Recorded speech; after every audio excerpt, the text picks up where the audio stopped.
ពិធីបណ្ដោះសក់ដោយប្រេងដូងត្រជាក់មុនដំបូងរកកូនដបតូចមួយដែលមានក្បាលស្នប់បឺតខ្យល់យកម្មករំលែកចាក់ប្រេងដូងត្រជាក់ចូលទៅក្នុងកូនដបនោះហើយរកកូនជីឡៅមកទុកផងប្រយ័ត្នប្រយែងក្រែងវាកំពុកចាក់ពេញដបរួចហើយមួយបិទក្របនៅសល់ប្រមាណយើងទុកសម្រាប់ពិសា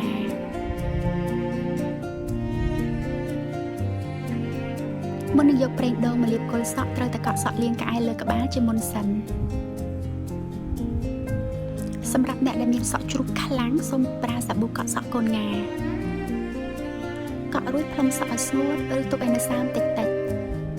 ហើយប្រើម្រាមដៃញែកគល់សក់ឲ្យវាស្រឡះជាចង្អូ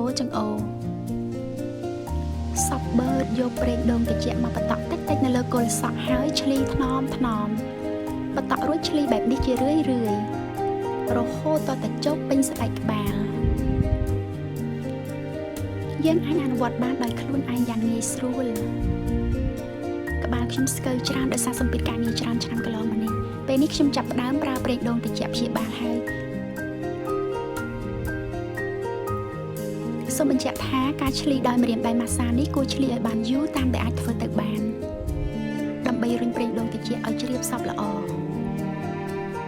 មុននឹងផ្អាប់សក់ឆ្លីបន្ថែមមួយសន្ទុះសិនគឺធ្វើដូចជាការម៉ាស្សាក្បាលអញ្ចឹងដែរសម្រាប់សក់ក្បាលមនុស្សស្រីសូមស្វែងរកស្និតសិតសក់ប្រភេទនេះមកប្រើណាស្និតបែបនេះវាមានក្បាលធ្មេញប៉ោងមូលរលោងវាអត់ធ្វើឲ្យដាច់សរសៃសក់ទេហើយវាជួយម៉ាស្សាស្បែកក្បាលយើងថែមទៀតផងនៅពេលដែលប្រេងជ្រាបសក់ហើយផ្អាប់សក់ទុកចន្លោះពី2ម៉ោងទៅ6ម៉ោងហាមទុកយូរជាងនេះសូមរកកសែងរុំក្បាលយកមកឃ្លុំក្នុងករណីដែលយើងប្រញាប់អត់មានពេល